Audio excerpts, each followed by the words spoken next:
Even though Ayurveda से emergency भी अच्छी तरह से ट्रीट होती है, और आज का सब्जेक्ट तो इमरजेंसी पर ही है। लेकिन मुख्य व्याख्यान से पहले कुछ 2-3 इमरजेंसी के एक्सपीरियंस मैं आपके साथ में शेयर करना चाहूँगा। यदि पंचकर्म का असर है तो आयुर्वेद अच्छी तरह से उस इमरजेंसी को टैकल कर सकता है, ट्रीट कर सकता है, हैंडल कर सकता है। लेकिन आयुर्वेद के छोटे छोटे फंडे भी कैसे इमरजेंसी में काम आ सकते हैं, ये एक केस के साथ मैं आपको बताना चाहूँगा। आयुर्वेद में जो षटरस कहा है, मधुर, आम्ल, लवण, कटु, तिक्त, कषाय, तो एक एक रस भी किस तरह से किसी की जान बचा सकता है, ये मैं आज बताना चाहता हूँ। एक व्याख्यान में मैंने एक केस बताई थी, शायद ये रिपीटेशन आ जाएगा, लेकिन इसमें इसका इंपॉर्टेंस ज्यादा है। 2010 या 11 की बात होगी। मेरा एक विद्यार्थी मित्र जिसने एमडी आयुर्वेद किया था, और नासिक में उसके क्लिनिक की ओपनिंग थी। हमारे मराठी जो न्यू ईयर होता है, गुड़ी पाड़वा, उस दिन उसका उद्घाटन नासिक में होने वाला था, और उसके लिए मैं और मेरी मिसेस डॉक्टर अंजलि हम नासिक ड्राइव करते जा रहे थे। जब बीवी साथ में होती है तो ज़्यादा फोन उठाना मना होता है। और जब मैं सिन्नर, नासिक से पहले एक सिन्नर की घाटी आती है, घाटी का रास्ता होता है, और उस सिन्नर में मैं जब पहुंचा, शाम के 3:30 पौने 4 का समय होगा, मेरा मोबाइल बज गया। तो मैंने कहा एक इमरजेंसी होगी, मैं बात कर लेता हूँ। तो सामने से फोन आया कि मैं नासिक रोड से एक व्यक्ति बोल रहा हूँ। उन्होंने उनका नाम बताया, और उन्होंने कहा कि हम 6 महीने पहले मेरे 68 वर्षीय बीवी को मैं लेकर आपके पास लेकर आया था, जो कि मैकुलर डिजनरेशन से ग्रस्त थी, और आपके 2.5-3 महीने के ट्रीटमेंट से वो पूरी तरह से ठीक हो गई।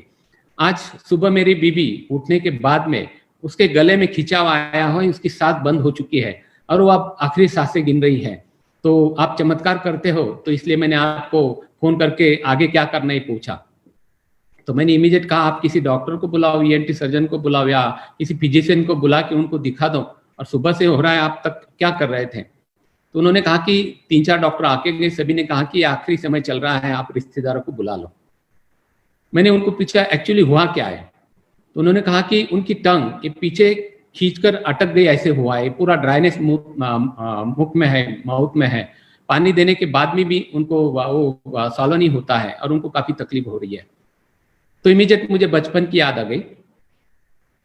बचपन में जब हमारे स्कूल के बाहर काफी ये मूंगफली वाले या इमली बेचने वाले काफी लोग बैठते रहते थे, और उस समय 5 पैसे या 10 पैसे जो भी जेब में रहते थे, हम 5 पैसे की इमली खरीद लेते थे। वो इमली खाने में कोई इंटरेस्ट नहीं रहता था, हम हमेशा जेब में रखते थे। और जब भी कोई शादी हो, त्योहार हो, और कोई ब्रॉस बैंड रास्ते से जा रहा होता था, तो आप जस्ट इमली को इमेजिन करो, मुंह में तुरंत पानी आ जाता है। तो इमली की विशेषता होती है। तो हम जब ब्रॉस बैंड जा रहा होता है, किसी की बारात जा रही होती है, तो हम वो इमली उसको तोड़कर खाने का नाटक उनके सामने करते थे। और जब इमली वो बैंड बजाने वाले देखते थे तो उनको मुंह को पानी छूटता था, और जब पानी छूटता है तो वो ब्रॉस बैंड बजा नहीं सकते थे। तो ये बजाते बजाते तुम बाजू हटो ऐसे इशारे से हमें कहते थे। तो ये बचपन का एक अल्लड़पन था, मजा था। तो इमीडिएट मैंने उनको कहा कि यदि घर पे इमली होगी तो इमली का पानी बनाओ, और ड्रॉप बाय ड्रॉप आप उनके मुंह में, टंग पे डालते जाओ। कुछ हुआ तो हो सकता है, बाकी मैं कुछ नहीं कर सकता। सिन्नर घाटी से हम एक 15-20 मिनट के बाद में नासिक रोड के सिटी में फ्लाईओवर ब्रिज पे ही हम एंटर कर रहे थे। तो उनका दोबारा फोन आया, और आपको आश्चर्य लगेगा कि उन्होंने कहा कि सर जैसे आपने कहा मैंने वैसे किया, और 4-5वें मिनट को ठसका आकर उठकर बैठ गई, और she is totally normal now. यानी सिर्फ आम्ल रस से गले का जो ड्राइनेस था वो निकलकर उसका सांस चलने लगा। और जिस स्त्री को मॉडर्न डॉक्टर ने अब आखिरी क्षण चल रहे, रिश्तेदारों को बुला लो ऐसे कहा था, वो सिर्फ आम्ल रस के इस्तेमाल से सिर्फ 5-6 मिनट में उठकर बैठी थी। यह था हमारे रस का, जनो आम्ल रस का कमाल। एक 15-20 साल पहले की बात है। हमारे कोपरगांव में एक होम्योपैथ डॉक्टर है कि जो कि एलोपैथ प्रैक्टिस करते, जनरल प्रैक्टिस करते हैं। एक बार दोपहर के 12:30-1 के दरमियान वो उसके मिसेस को लेकर क्लिनिक में आ गए, और आने के बाद उसके मिसेस की स्थिति उन्होंने दिखाई कि वो पूरी शरीर पर आर्टिक्यूरल रैशेज, जिसको हम शीतपित्त कहते हैं, पूरा शरीर उसका शीतपित्त से भरा था, चेहरा पूरा सोलन था, और वो इतना इचिंग था, वो इतनी इरिटेबिलिटी उसमें थी कि वो 5 मिनट भी बैठ नहीं सकती थी। डॉक्टर को मैंने पूछा ये कब से होता है, उन्होंने कहा सर इसको एक क्रॉनिक प्रॉब्लम है, हमेशा चलता रहता है, उसके लिए एटरैक्स एविल सब मैं दे के थक चुका हूँ और आज इतना आ गया। मैंने कहा ऐसी स्थिति में एक बार आप देखते हो तो कुछ तो भी ट्रीटमेंट कर सकते हो। मैंने उसको पूछा तो क्वेश्चन के आंसर देने के मूड में नहीं थी, तो मैंने इतना ही पूछा को आपको जी मचल रहा है क्या, तो उसने कहा मुझे बहुत जी मचल रहा है, शायद उल्टी भी हो सकती है।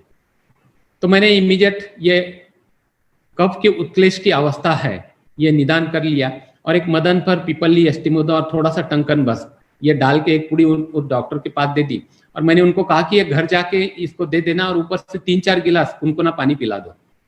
मैंने किस लिए ये दी ये उनको नहीं बताया, वो दे दी और एक आधा घंटे के बाद में उस डॉक्टर का फोन आता है और वो कहते हैं कि रामदास तूने जो दवा दी थी मैंने दे दी, लेकिन उसको वो डाइजेस्ट नहीं हो पाई, उससे उसको 3-4 उल्टी हो गई और वो पूरी दवा निकल गई। मैंने कहा अभी उसको कुछ खाने को देना नहीं, सिर्फ कुनकुना पानी जब चाहिए तब देना है, 5 बजे तो उसको लेकर क्लिनिक में आ जा। शाम को जब 5:30 पौने 6 बजे वो आया तो शी वॉज टोटली नॉर्मल, उसके पूरे धब्बे जो भी आर्टिकुलर रैशेस थे पूरी तरह से चले गए थे। और आने के बाद उसने कहा कि यार रामदास वो दवा तो कुछ सूट नहीं हुई, दूसरी दवा दे दे। मैंने कहा दवा मैंने जो दी थी वो उल्टी के लिए दी थी।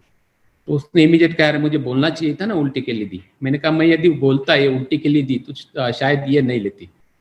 अब इस केस में कफ की उत्क्लेशावस्था थी, यदि वमन से आमाशय शुद्धि होती है तो कफ का स्थान आमाशय होता है, आमाशय की यदि शुद्धि हो जाती है और शाखागत जितने भी प्रकोपित दोष है वो आमाशय शुद्धि होने के बाद में फिर से स्टमक में इकट्ठा हो जाएंगे और फिर संसर्जन क्रम से उसको डाइजेस्ट किया जाएगा और आगे चल के वो परमानेंटली ठीक हो जाएगी।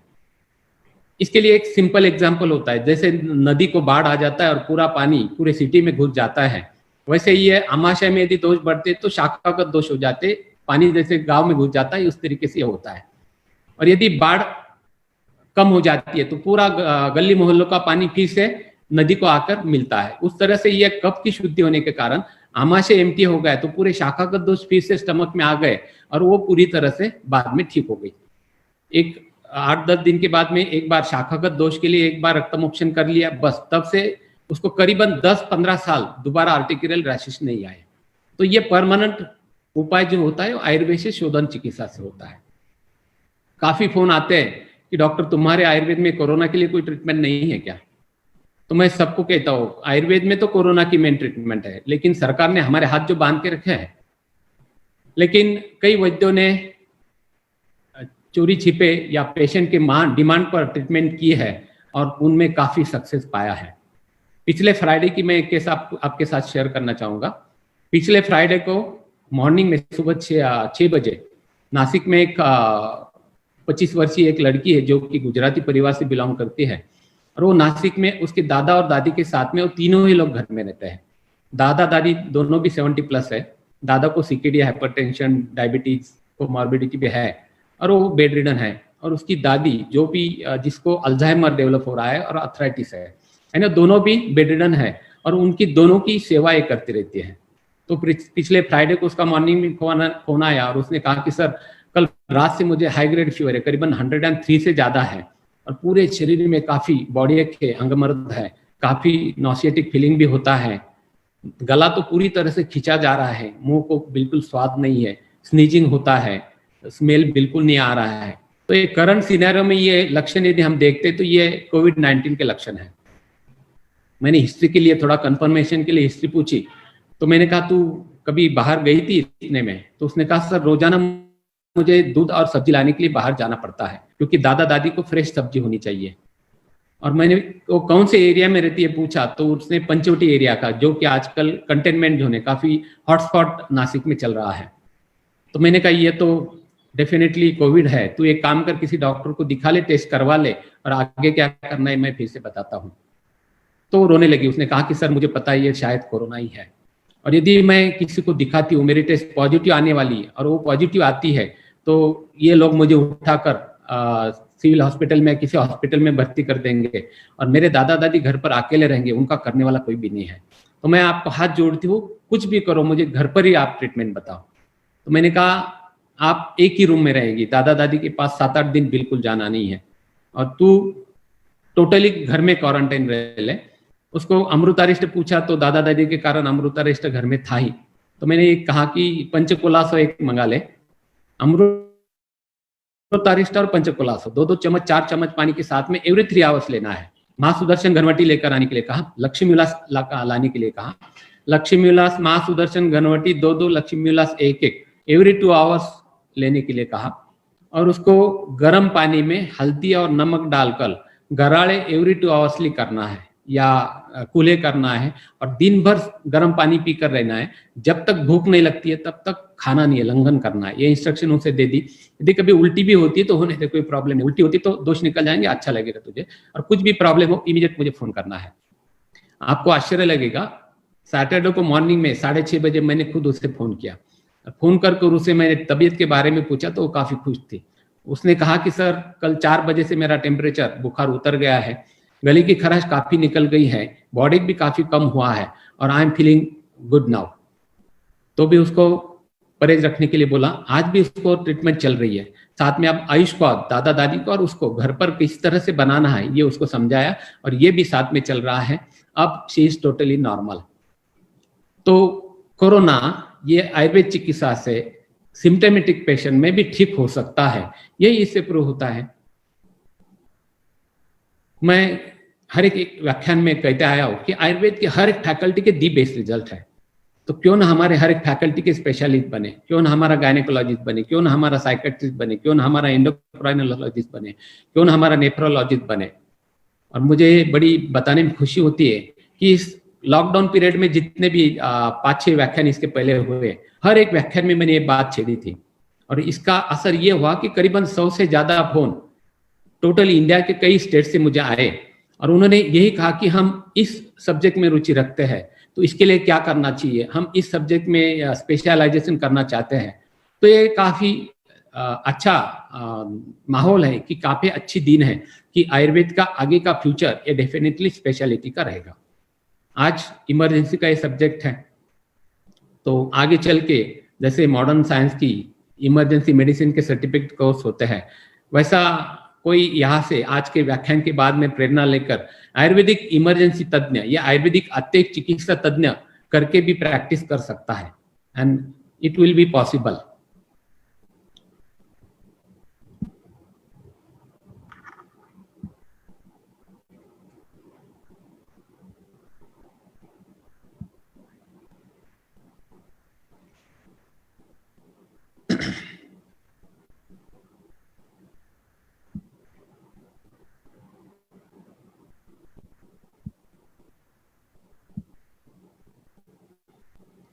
कई बार ऐसा होता है कि आयुर्वेद से धीरे धीरे फर्क होता है।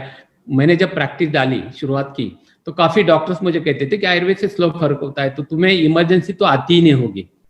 आजकल भी कई पेशेंट पूछते, या पहले हमेशा पूछते रहते थे कि डॉक्टर आयुर्वेद यानी क्रॉनिक डिसीजेस, आयुर्वेद ये सिर्फ जीर्ण व्याधि ठीक करता है, तो क्या तुम्हारे पास गैस्ट्रो, टाइफाइड, मलेरिया इनके पेशेंट आते ही नहीं होंगे? तो मैं इन सब अज्ञानी लोगों को हमेशा यही कहता आया हूं कि आयुर्वेद से सभी प्रकार के व्याधि ट्रीट होते हैं, कम पैसे में, कम समय में, और बिना कोई साइड इफेक्ट दिए बगैर ये डिसीज आयुर्वेद से ठीक होते हैं। बल्कि मैं तो ये कहना चाहूंगा कि आजकल तो आयुर्वेद वालों की एक्यूट डिसीजेस की प्रैक्टिस ज्यादा है। कई बार इमरजेंसी आयुर्वेद के पास आते हैं, शुरुआत में हम वो देख के, उनकी सिचुएशन देख के एलोपैथ हॉस्पिटल की तरफ रेफर करते थे, लेकिन रेफर करें तो कितनी बार। इसलिए कई बार ऐसे होता है कि रेफर करने इतना भी टाइम तुम्हारे पास नहीं होता है, तो उस समय तुमको यदि पंचकर्म तुम्हारे हाथ में है, पंचकर्म तुम कर सकते हो, तो कुछ ना कुछ ट्रीटमेंट करके उस पेशेंट को तुम आउट ऑफ डेंजर निकाल सकते हो।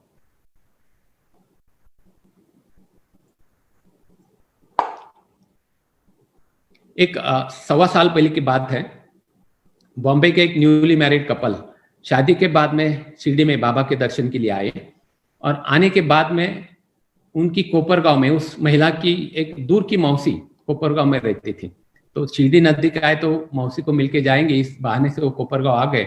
और उस महिला को पिछले 2 सालों से एक्यूट ब्रोंकियल अस्थमा, जिसे हम तमक श्वास कहते हैं, उसकी शिकायत चालू हुई थी। तो उसने बातों बातों में मौसी को बताया होगा कि मुझे अस्थमा की शिकायत होती है, काफी तकलीफ होती है। तो उस मौसी ने कहा कि हमारे गांव में एक आयुर्वेद डॉक्टर है, काफी अच्छे है, तो हम उनको दिखाते हैं, तो शायद तुझे परमानेंटली फायदा हो सकता है। और वो मौसी उसको लेकर क्लिनिक में आ गए, हॉस्पिटल में आ गई। और दुर्भाग्यवश जब वेटिंग में बैठी थी तो अचानक उसको एक्यूट स्पाज्म आ गया, और जैसे ही स्पाज्म आया वैसे रिसेप्शनिस्ट ने मुझे इंटरकॉम के कहा कि एक लेडी आई है और उसको काफी सांस की तकलीफ हो रही है। मैंने उनको जनरल वार्ड में लेने के लिए कहा, और जनरल वार्ड में जब मैंने जाके देखा तो वो काफी जोर जोर से सांसें भर रही थी, पूरा चेस्ट का जो कंजेशन है वो पूरे विदाउट स्टेथोस्कोप भी सुनाई दे रहा था, पसीने से लथपथ थी और कंटिन्यू खांसे जा रही थी। तो अभी उसे कुछ पूछने के लिए टाइम नहीं था, तो इमीडिएट मैंने 4 चम्मच सहचर तेल आधा कप गर्म पानी में मिला के उसको पीने के लिए दे दिया। श्वास कुठार 1 गोली, थोड़ा सा टंकन, एस्टिमोदा और सीतोप्ला 1 चम्मच, ये 4-5 चम्मच वासा वाले में मिला के उसको पीने के लिए दिया। और सिस्टर को कहा कि इसका स्नेहन स्वेदन करवा लो। स्नेहन स्वेदन करते वक्त एक रुमाल नासा को लगाने के लिए कह दिया, और एक लेडी ऑब्जर्वर जो स्टूडेंट थी उसको कहा वही खड़े रहे और मुझे हर मिनट में बोलते जा कैसे हैं। साधारण एक 5-6 मिनट के बाद में मैंने जाकर पूछा कैसे लग रहा है, तो वो कंफर्टेबल होने लगी थी, और सिक्का स्वेदन के बाद में वो जनरल वार्ड में जाके बैठ गए। स्टूडेंट ने मुझे कहा कि आप वो सेटल है, कोई प्रॉब्लम नहीं है। तो दरमियान उसके हस्बैंड जो कि बॉम्बे से बिलोंग करते थे, वो एकदम फास्ट, एकदम पैनिक होके मेरे कंसल्टिंग में डायरेक्ट आ गया, और वेयर इज माधुरी, मेरी वाइफ कहाँ है, उसको अस्थमा की तकलीफ हो रही है और उसको इमीडिएट कारपोरेट हॉस्पिटल में भर्ती करना पड़ेगा, क्योंकि 2-3 दिन उसका अस्थमा कभी बंद नहीं होता है, नेबुलाइज करना पड़ेगा। तो मैंने कहा वो अंदर जनरल वार्ड में आप जाकर देखिए, और मुझे उत्सुकता लगी कि वो क्या कैसे रिएक्ट करता है देखे। तो उसके पीछे मैं भी जनरल वार्ड में गया और डायरेक्ट अंदर जाके उसको बीबी को उठाने लगा। वो बैठी उसके मौसी के साथ में बातें कर रही थी, उसने डायरेक्ट उसको पकड़ लिया और तुम चलो जल्दी, हमको डॉक्टर के पास जाना पड़ेगा, हम रास्ते में दिखाते हैं या बॉम्बे डायरेक्ट जाके अस्पताल में भर्ती हो जाएंगे। तो मैंने उसको पीछे से पीठ पर थपथाया और मैंने कहा भाई साहब एक बार उससे बात तो करो, क्या कह रही है सुनो एक बार। तो उसने कहा मुझे कुछ भी तकलीफ नहीं, मैं कंफर्टेबल हूँ, मुझे अब तकलीफ नहीं है। तो फिर उसने पूछा तुम्हें तो तकलीफ हो रही है, मौसी ने तो अभी फोन पे बताया। उसने कहा नहीं, डॉक्टर साहब ने मुझे कुछ दवा दे दी, मैं ठीक हो गया। तो उसने मेरे तरफ आश्चर्य से देखा और मुझे पूछा कि आयुर्वेद से ऐसा भी होता है? मैंने कहा आयुर्वेद से बहुत कुछ होता है। तो उसने सरप्राइजिंगली कहा कि सर जब भी इसको तकलीफ होती है तो कारपोरेट हॉस्पिटल में लेके जाना पड़ता है, नेबुलाइज करना पड़ता है, वो आईवी इंजेक्शन देते हैं और उसको दूसरे-तीसरे दिन वो डिस्चार्ज देते हैं।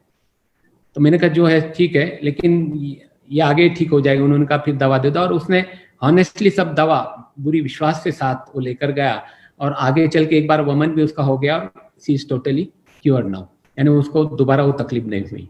यानी ये एक्यूट अस्थमा की इमरजेंसी सिर्फ स्नेहन स्वेदन और ओरली स्नेहन सहचर तेल पीने से उसका एक्यूट स्पाज्म चला गया था।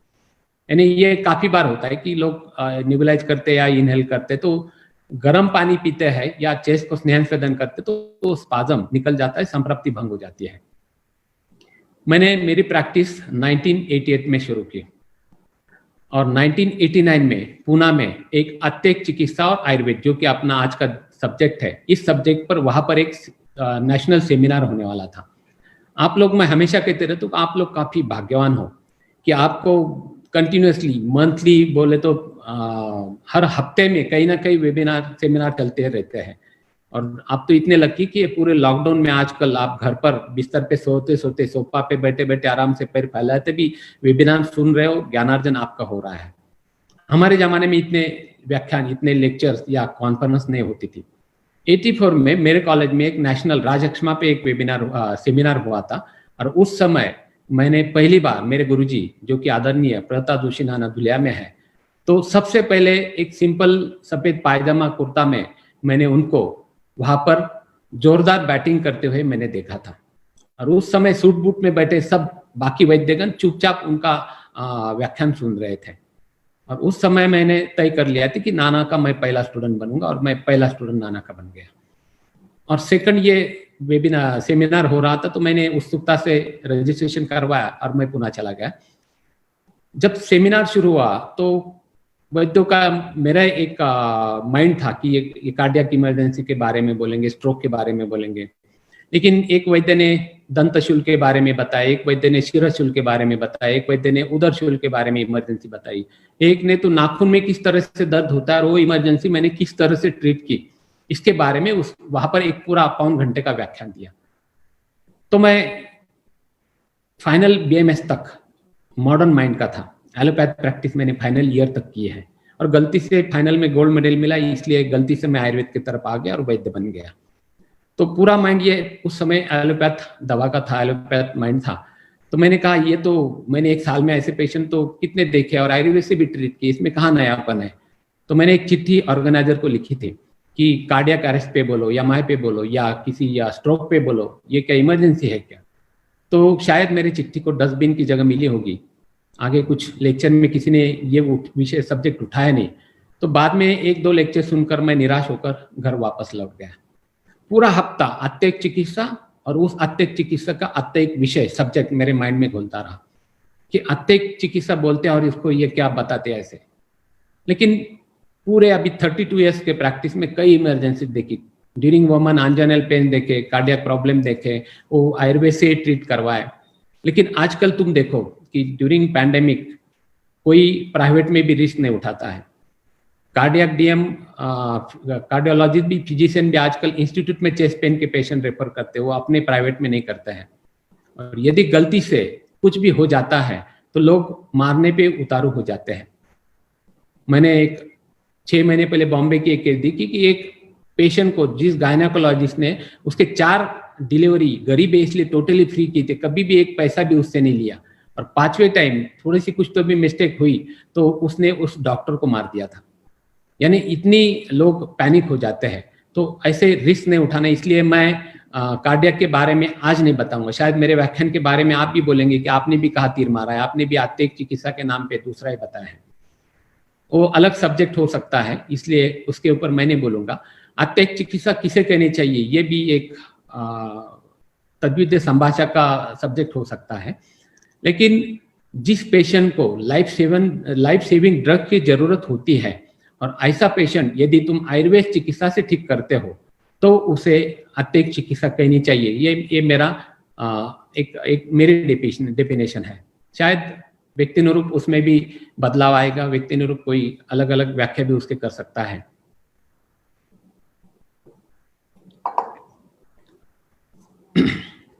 तो आज अत्यधिक अवस्था और पंचकर्म चिकित्सा पे हम बोलेंगे। आयुर्वेद के पास वमन, विरेचन, बस्ती, रक्तमोक्षण, क्षीरोधारा उपकर्म, अग्निकर्म, वेदन कर्म, तर्पण, ये काफी आश्रय है। कौन से अवस्था में कौन सा अस्त्र इस्तेमाल करना है ये यदि तुम तय कर लेते हो, ये यदि तुम पहचान सकते हो तो डेफिनेटली इमरजेंसी भी तुम अच्छी तरह से हैंडल कर सकते हो। अब सबसे अहम हमारा अस्त्र है बस्ती कर्म, बस्ती चिकित्सा। आयुर्वेद में बस्ती चिकित्सा को अर्ध चिकित्सा कहा है। मैंने कई पेशेंट ऐसे देखे कि पैरालिसिस के पेशेंट जो उठा के लाया हुआ है और एक ही नीरोबस्ती के बाद में वो पाव की या हाथ की पैरालाइज हाथ की या पाव की मूवमेंट करके दिखाता है। साइनाथ हॉस्पिटल के एक सीनियर एक एमबीबीएस डॉक्टर थे, अभी भी है, तो उनको काफी आर्थराइटिस की प्रॉब्लम थी, तो धातु क्षेजन संधिवात उनका था।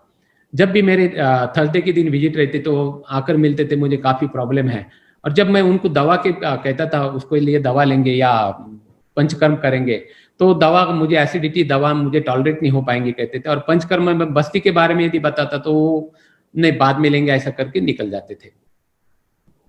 1-2 साल तक वो करीबन 10 बार आके गए, लेकिन ट्रीटमेंट या कुछ कर्म उन्होंने नहीं करवाए। लेकिन एक दिन एक्यूट पेन में उनको उनकी बीवी लेकर कोपरगांव के हॉस्पिटल में आ गए, और उस समय मैंने कहा कि आप बस्ती करेंगे तो तुम ठीक हो जाओगे। तो उनकी बीवी ने कहा नहीं आप बस्ती दे दो, और उस समय एक सस्नेह निरोबस्ती उनको करवाया और स्नेह स्वेदन करके मैंने कहा कल फिर से आना, इससे क्या लगता है ये देखेंगे और फिर मैं आगे की दवा देता हूँ। आपको आश्चर्य लगेगा, दूसरे दिन जब वो डॉक्टर साहब आए, एक सीनियर एमबीबीएस डॉक्टर, आने के बाद तुरंत उन्होंने कहा कि सर कल के बस्ती ने मुझे काफी फर्क हुआ, करीबन 70-80% मेरे पूरे ज्वाइंट खुल गए ऐसे मुझे लगता है, और शायद आगे हम करते तो दवा की भी जरूरत नहीं पड़ेगी ऐसे मुझे लगता है। दोस्तों मुझे कहो कि एक सीनियर एमबीबीएस डॉक्टर तुम जैसे एक सामान्य वर्गों को यदि सर कहता है तो जिंदगी में और क्या चाहिए। और ये तब संभव होता है जब तुम श्रद्धा से आयुर्वेद करोगे तब। अब ये तीव्र उदरशूल एक्यूट एब्डोमेन पेन, हमारे जमाने में जब 88 में मैंने प्रैक्टिस शुरू की तो काफी बार ऐसे होता था कि नाइट कॉल, नाइट विजिट ये कभी भी नहीं आते थे। शायद उस समय पेशेंट अवस्था देखकर या हमारी निद्रा की उसे शायद चिंता होती होगी, इसलिए वो मॉडर्न डॉक्टर के दरवाजा खटखटाते थे या बेल बजाते थे। आज परिस्थिति बदल गई, अब नाइट कॉल भी आयुर्वेद वैद्यों को आना शुरू हुआ है। तो एक पेशेंट 1989 की बात है, रात को 2:30 बजे के दरमियान मेरी डोर की बेल बज गई, तो मैंने उठकर देखा तो एक मुस्लिम ग्रस्त थे और उसने कहा कि मेरे पिताजी को बहुत पेट में दर्द हो रहा है, तो यदि आप घर आते हैं तो देखते तो अच्छा रहेगा। प्रैक्टिस नहीं थी, किसी को ना नहीं बोल सकते थे, तो तुरंत मैं मेरी थैली लेकर उनके घर गया। तो 78 ईयर्स ओल्ड वो उनके पिताजी एक खटिया पे पड़े थे, एकदम क्रूश शरीर स्थिति, एकदम पतले से थे और उनकी जो सिचुएशन थी वो काफी डरावनी थी, पूरे पसीने से लथपथ थे, काफी जोर से सांस चल रही थी और दूर से भी उनके छाती के जो कंजेशन है ये सुनाई दे रहे थे और पेट पूरा अधमान, पूरा फ्लैचुलेंस जो कहते हैं वैसे पूरा डोल जैसे भरा हुआ था। अस्कल्टेशन पे भी पूरा अधमान फ्लैचुलेंस पता चल रहा था। तो मैंने कॉन्स्टिपेशन की हिस्ट्री ले ली, कॉन्स्टिपेशन था, वो स्मोकिंग भी करते थे और स्मोकिंग के कारण पूरे चेस्ट में कफ का कंजेशन था, ऑलरेडी फ्लैचुलेंस, चेस्ट में कंजेशन, इसके कारण काफी रेस्पिरेटरी डिस्ट्रेस उनको था और टैकीकार्डिया यानी हार्ट का पल्स रेट, हार्ट का रेट भी काफी ज्यादा था। तो मेरे पास ग्लिसरीन सिरिंज हमेशा बैग में रहती थी, पहले स्टील की आती थी सर्जिकल शॉप में। तो मैंने उनको 1 कप जो खाने का तेल होता है, मीठा तेल होता है, वो कुनकुना कर लाने के लिए बोला और सिरिंज में भर के उनको लेफ्ट लैटरल में सुला के उनको अनुवासन मात्रा बस्ती दे दिया और शंखवटी जो बैग में थी, शंखवटी थी, हिंगाष्टक चूर्ण था, ये आधा चम्मच वो चूर्ण दे दिया, 2 गोली दे दी और गर्म पानी के साथ में पिला दो और ठीक हो जाएगा, ऐसे कहकर मैं घर चला आ गया। मेरी लाइफ की पहली विजिट। तो रात भर मैं नेचुरली सो नहीं पाया, क्योंकि जब तक तुम्हारे नंबर ऑफ पेशेंट हाथ के नीचे से नहीं जाते हैं तब तक तुम कॉन्फिडेंट नहीं होते हो। रात भर मैं जागता रहा और सुबह जल्दी उठकर 8:30-9 बजे ही मैं इमीडिएट क्लिनिक जाते जाते उनके घर से होते हुए चला गया। मुझे देखना था कि उनकी सिचुएशन कैसी है, मेरा डायग्नोसिस ठीक था या नहीं था। जब मैं घर में गया तो खटिया में बैठे बैठे आराम से बीड़ी पी रहे थे। जाकर मैंने कहा, चाचा जी ठीक हो, कैसे लगा? तो उन्होंने कहा, आपने जो रात को जो क्या तेल छोड़ा उसके कारण मुझे पेट का दर्द बंद हो गया, आराम से नींद आई, लेकिन उसके कारण मेरा बिस्तर खराब हो गया, काफी गैस निकल गया, तो पॉटी भी हो गई, मेरा बिस्तर खराब हो गया। तो मैंने कहा चलो तुम तो ठीक हो है ना? तो उन्होंने कहा ठीक हो गए। यानी उनका एक्यूट एब्डोमेन की इमरजेंसी सिर्फ एक अनुवासन बस्ती से यहाँ पर ठीक हुई थी। शायद उस समय की मेरी मेंटेलिटी और आज की मेंटेलिटी, या उस समय की मेरी मेंटेलिटी और आज की आपकी मेंटेलिटी, इनमें आप कहेंगे कि उसमें क्या इमरजेंसी हुई। लेकिन एक 78 ईयर्स ओल्ड पतला सा बूढ़ा आदमी, रेस्पिरेटरी डिस्ट्रेस है, पसीने से लथपथ है, पूरा फ्लैचुलेंस है, जोर जोर से आहे भर रहा है, तो ये नेचुरली ये पिक्चर जो होता है इमरजेंसी जैसा होता, काफी डरावना था। कई बार ऐसे होता है कि ओल्ड एज में प्रोस्टेटिक एनलार्जमेंट के कारण यूरिन रिटेंशन हो जाता है और वो पेशेंट अपने पास आ जाता है, तो स्नेहन स्वेदन करते हो या मात्रा बस्ती देते हो तो उससे यूरिन हो जाती है, और यदि नहीं होती है तो कैथेटर डाल के यूरिन को निकाल के तुम इमीडिएट उत्तर बस्ती 30 ml चंदन बला और सहचर तेल का उत्तर बस्ती करते हो तो दोबारा रिटेंशन नहीं होता है। कई बार ऐसे होता है कि पेशेंट दूसरे का होता है और रिटेंशन हो गया, फोन करता है, बीच में ऐसे एक पेशेंट का फोन आ गया, मैंने कहा एक काम करो, नमक अपने खाने के तेल में नमक डाल दो, लोअर एब्डोमेन पे लगा दो, थोड़ा नाभि में भी नाभि पूरन बोलते हैं उसको, वो कर लो और सिकाई कर लो, कुछ होता है तो हो जाएगा, अदरवाइज डॉक्टर के पास जाओ। लेकिन आधे घंटे के बाद फोन में आया कि पेशाब हो गई, अब वो ठीक है। तो ऐसे भी चमत्कार घरेलू नुस्खे हमारे पास इतने हैं कि हम कुछ भी बताते हैं तो भी इमरजेंसी ठीक हो सकती है।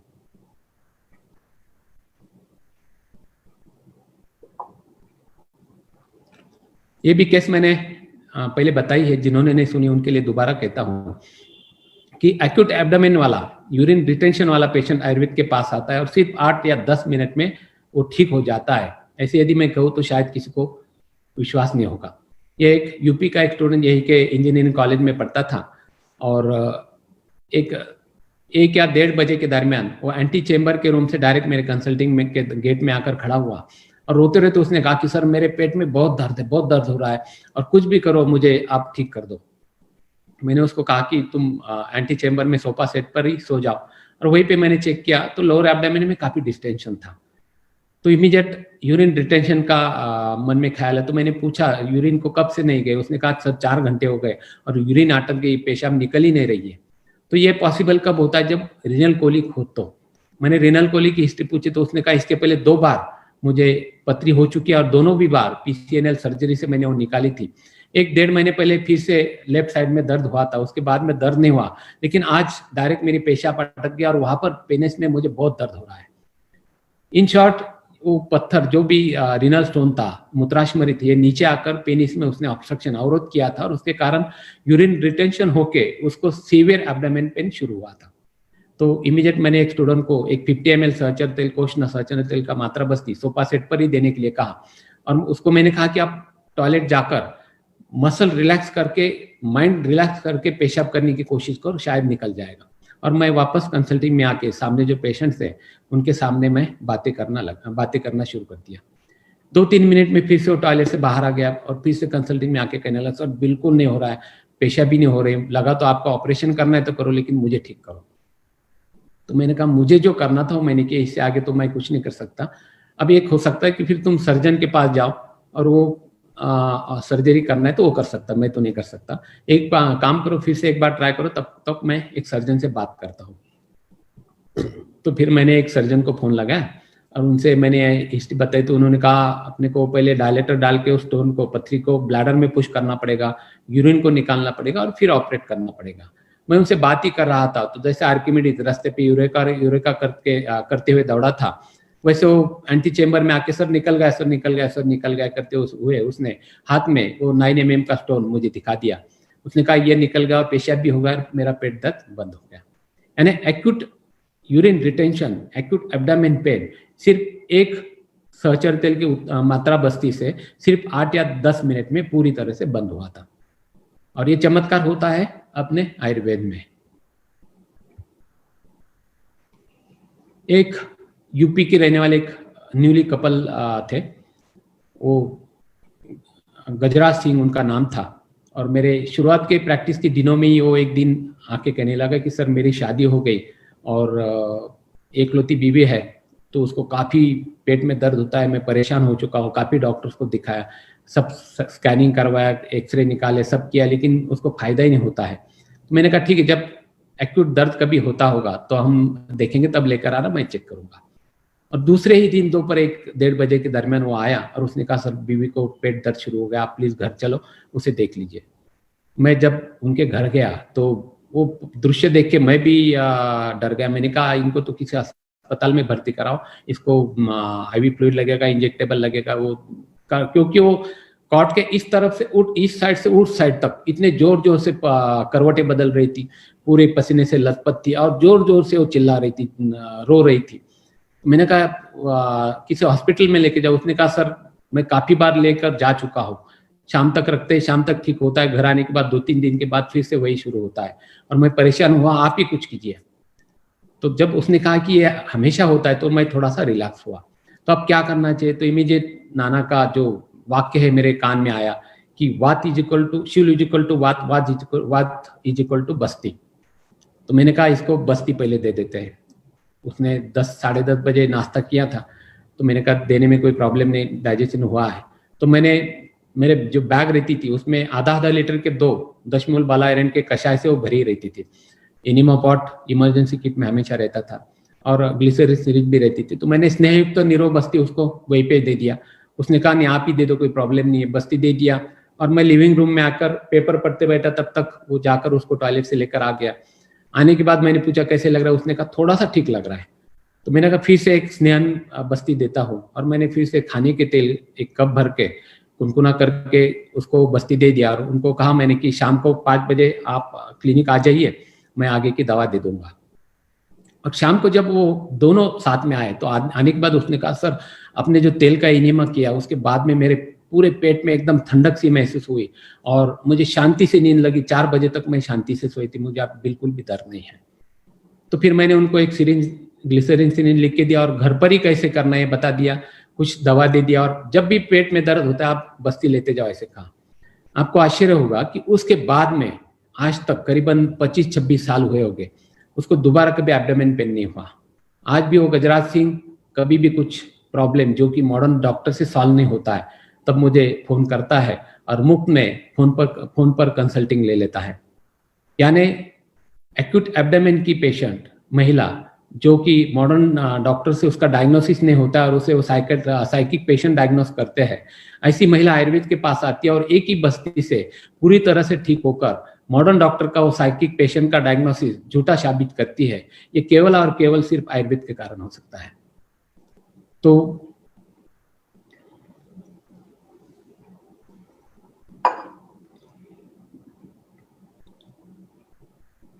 बस्ती मैं करीबन एक साल, जिन जिन लोगों ने मेरा बुक पढ़ा होगा उस बुक में मैंने लिखा है कि करीबन 87 to 88 1 ईयर में टॉयलेट बाथरूम जगह में नहीं है, इसलिए मैंने एक साल तक वेट किया, क्योंकि बस्ती देना जरूरी है और बस्ती के लिए यदि टॉयलेट नहीं तो मैं बस्ती कहाँ दूंगा। इसलिए एक साल मैं घर पर रहा। दुर्भाग्यवश मुझे वो जगह नहीं मिली और आखिरकार मैं एक छोटी सी जगह में 7x16 का एक रेलवे के डिब्बे जैसी जगह में मैंने मेरा क्लिनिक शुरू किया था। उसमें WC की बाथरूम की सुविधा नहीं थी। तो जिन लोगों को कभी बस्ती देना हो तो मेरा एक रूटीन रहता था, दोपहर 3 बजे थैली में वो काढ़ा एनिमा पॉट लेकर मैं मरीजों के घर घर जाकर उनको बस्ती देता था। जिनके घर पर WC की सुविधा नहीं है उनको लेकर मैं किसी लॉज पर जाता था और उस मैनेजर को पटा के उनके यहाँ पर एक रूम में कॉट लेके वहां पे बस्ती उनको देता था। उस समय 10 रुपए फीस में लेता था, 10 में से 5 रुपए वो मैनेजर लेता था और बचे हुए 5 रुपए में पूरी दवा मेरी, पेशेंट मेरा, मेहनत मेरी, मुझे मिलते थे 5 रुपए। तब मैं जब भी निकलता था तब उस समय ये जितेंद्र के पिक्चर का गाना बस्ती बस्ती पर्वत पर्वत गाता जाए बंजारा, ये गाना काफी हिट हुआ था और वो गाना गुनगुनते मैं हमेशा जाया करता था।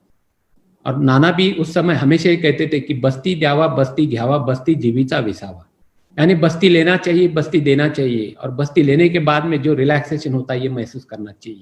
ये नाना तो हमेशा कहते थे। तो ऐसे कई इमरजेंसी बस्ती के बाद में बस्ती से ठीक होते मैंने देखे हैं। अब बस्ती में भी उत्तर बस्ती भी एक इमरजेंसी हैंडल करता है। ये एक औरंगाबाद के एक 68 वर्षीय एक रिटायर्ड प्रोफेसर थे। पूरी जिंदगी सूट बूट में उन्होंने गुजारी थी, काफी रोब उनका कॉलेज में था और 1-2 साल पहले जब आयुर्वेद के पास आए उसके पहले 2 साल पहले पाँव फिसलने का कारण हो गया और बाथरूम में गिर गए, बैक में इंजरी हो गई और उसके बाद में उनको यूरिन रिटेंशन हो गया। फिर डॉक्टर के पास चले गए, डॉक्टर ने फिर सब इन्वेस्टिगेशन करने के बाद में उन्होंने नर्व इंजरी के कारण न्यूरोजेनिक ब्लैडर ये उनका डायग्नोसिस किया। फिर उन्होंने उनको डेली कैथेटराइजेशन घर पर किस तरह से करना ये समझा दिया। वो बेचारे कुछ दिन कैथेटर डालते रहे, यूरिन निकालते रहे, लेकिन उसके कारण उनको रिपीटेडली यूरिनरी ट्रैक इन्फेक्शन होने लगा। तो फिर डॉक्टर ने कहा कि आपको इन्फेक्शन होता है, तो उन्होंने परमानेंटली कैथेटर डाल दिया और हर महीने में 21 दिन में महीने में वो फॉलिक कैथेटर वो चेंज करवाते थे। और यूरिन बैग वो कमर को ही उन्होंने बांध दी, कमर में भी दर्द शुरू हो गया। जो इंसान पूरे रोब के साथ में सूट बूट में सूट टाई में घूमता है और उसको यदि कमर में यूरोसैक बैग लगी हुई तो वो साइकोलॉजिकल एकदम डिप्रेस हो गए थे। जब आयुर्वेद के पास आए तो वॉकर लेके उनकी बीवी उनका हाथ पकड़कर कंसल्टिंग में लेकर आई। पूरे एकदम निराश, एकदम शांत, कुछ बात नहीं करते थे। तो सब सुनने के बाद मैंने कहा प्रोफेसर साहब पूरी तरह से ठीक हो जाएंगे तो फिर से एक्टिव हो जाएंगे? तो उन्होंने कहा ये बैग मेरे निकाल दो, मैं पहले जैसे फिर से आराम से घूमूंगा। तो मैंने कहा ये पक्का निकल जाएगी। तो पहले मैंने स्ट्रेस फैक्टर के लिए शिरोधारा करवाई, सीवियर बैकएक था इसलिए कटी बस्ती करवाई और उनके बीवी का और उनके साथ में केयर टेकर हमेशा उनके साथ में रहता था, तो उसको मैंने कटी बस्ती घर पे कैसे करना ये समझा दिया और सहचर तेल लिख के दिया, उससे कटी बस्ती घर पर करते जाओ। और एक चंदन बला और सहचर तेल 100 ml स्टरलाइज करके एक बॉटल में उसके पास दे दिया और उस केयर टेकर को मैंने कहा अब कैथेटर डाल के तुमको 20-25 दिन हुए हैं, जिस दिन भी कैथेटर तुमको चेंज करना है, फॉलिज कैथेटर चेंज करना है, उसके पहले 30 ml ये तेल डिस्पोजेबल सिरिंज से ब्लैडर में पुश कर दो और फिर कैथेटर निकाल लो। और उसके बाद में यूरिन होती है नहीं होती है पहले देखो, नहीं होती है तो फिर हम कैथेटर दोबारा डाल सकते हैं और यदि नेचुरल होती है तो कैथेटर डालने की जरूरत नहीं। और इस प्रकार से उनको ये बोलकर मैंने फुल कॉन्फिडेंस उनको दे दिया कि तुम 100% ठीक होने वाले हैं। तो जाते ही वो वॉकर विदाउट वॉकर उनकी मिसेस लेकर उनके नीचे चली गई और 7-8 दिन के बाद में उस केयर टेकर ने कैथेटर निकालने उसको फिर से समझाया किस तरह से करना है। उसने उस प्रकार से तेल पुश कर दिया, कैथेटर निकाल लिया और 2-3 घंटे के बाद में उस प्रोफेसर का मुझे फोन आया कि सर आप तो भगवान हो, आपने जैसे बताया वैसे किया, और मेरा कैथेटर निकालने के बाद में मुझे यूरिन सेंसेशन हुआ, जो कि न्यूरोजेनिक ब्लैडर में कभी नहीं होता है। मुझे सेंसेशन हुआ और मैं जाने के बाद मैंने कोशिश की तो मुझे नेचुरली यूरिन हो गई। वो इतने खुश थे क्योंकि बैग उनकी निकल गई थी। यानी टोटली डिप्रेस आदमी, यूरिन न्यूरोजेनिक ब्लैडर का पेशेंट आयुर्वेद के पास आता है और एक ही उत्तर बस्ती से पूरे तरह से ठीक हो सकता है। ये केवल और केवल आयुर्वेद के कारण ही संभव हो सकता है। ऐसे मिरेकल तुमको यदि देखना है तो तुम श्रद्धा से आयुर्वेद करो, अवस्थानुरूप ट्रीटमेंट करो, डेफिनेटली आपको उसमें रिजल्ट दिखते जाएंगे।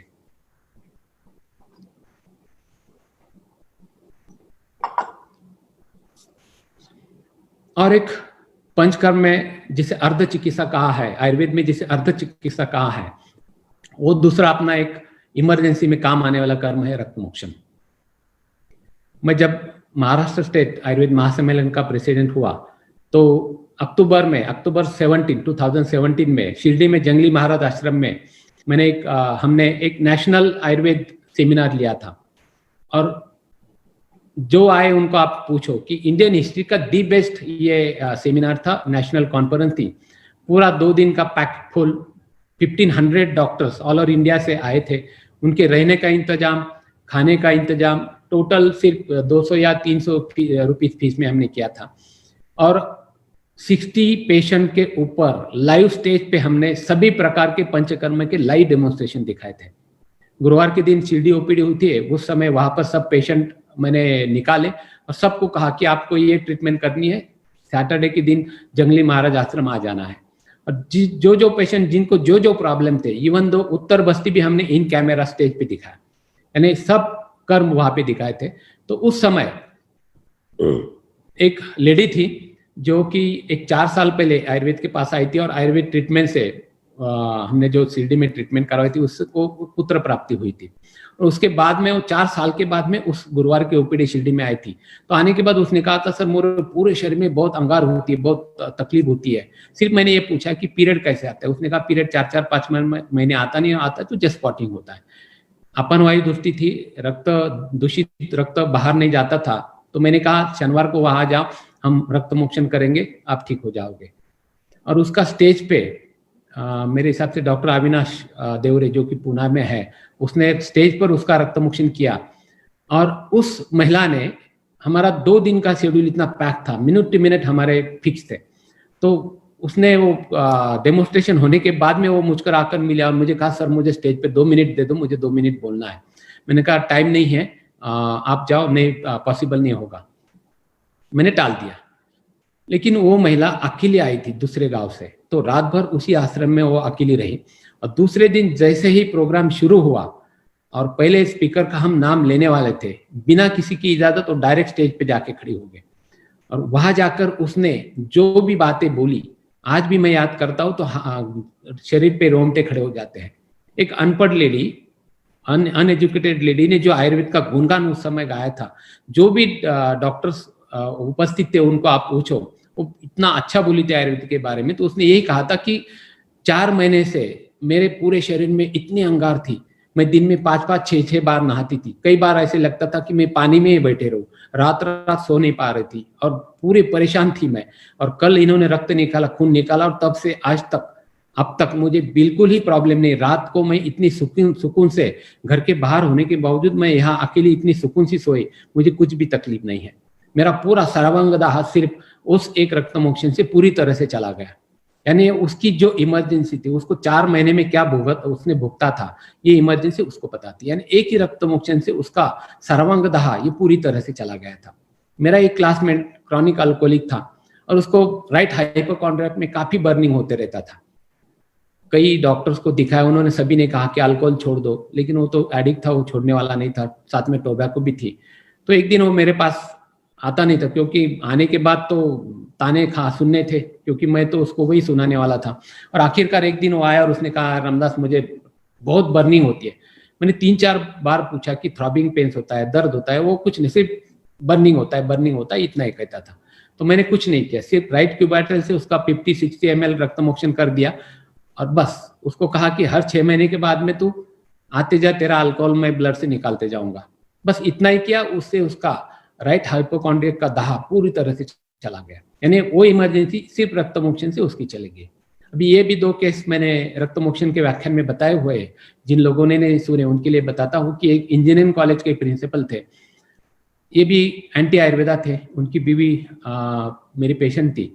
तो एक दिन शाम को 5:30-6 बजे उनकी बीवी उनको पकड़कर कंसल्टिंग में लेके आई और एक क्लास 1 ऑफिसर, क्लास 1 प्रिंसिपल और सर को पकड़े हुए रोते हुए अंदर आए। मैंने पूछा क्या हुआ, तो उन्होंने कहा सर इनको माइग्रेन की शिकायत है।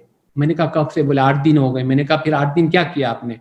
तो उन्होंने कहा सर आपको पता ही है, बिलीव नहीं करते तो मॉडर्न ट्रीटमेंट चल रही है, काफी पेन किलर ले रहे हैं, इंजेक्टेबल ले रहे हैं, लेकिन फिर भी दर्द उनका कम नहीं हो रहा है। मैंने कुछ नहीं, बीपी चेक कर लिया, पित्त प्रकृति के शक्ल से पता चल रहे थे। तो मैंने कहा रक्त मोक्षण करते, जुगुलर रक्त मोक्षण। अंदर पोजीशन दे दी, मैंने प्रीक ले ली और फिर से कंसल्टिंग में आके मैं बैठ गया।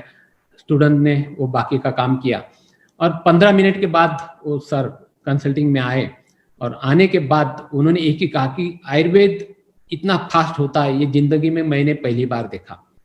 उन्होंने कहा कि मेरा पेन एब्सोल्युटली चला गया है, I am totally all right now.